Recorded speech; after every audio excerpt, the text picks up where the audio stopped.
If I ask you to multiply -3 by 4, how would you represent this as counters? Well, you would say that's easy. You just need 3 negative counters and then you need 4 lots of them. That gives you your result of -12 because you can see that we have -12 counters. -12 counters. It may not be exactly obvious how to multiply with a positive number, but when we look at number patterns, we'll begin to see why our result is going to be -12. If we say 4 times 2, you would say it's 8. Then 4 times 1, you would say it's 4. 4 times 0 is 0. What about 4 times -1?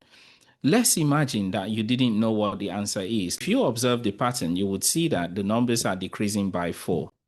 So that should tell us that 4 times -1 has to be -4.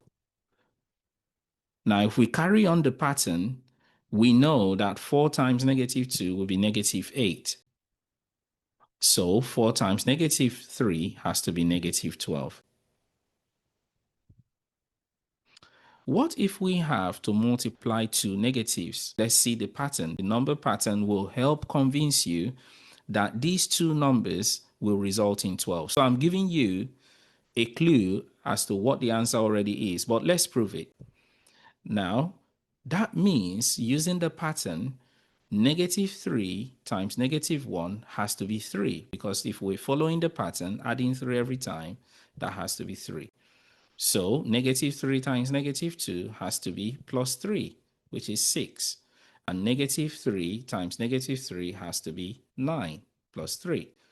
And -3 times -4 has to be +12. Okay? So we have proven that negative times a negative number will give us a positive number. When we multiply two positives, what happens? We get positive. When we multiply a negative and a positive, we get negative. When we multiply two negatives, we get positive. And when we multiply positive and a negative, we get negative. It's a very important concept in maths.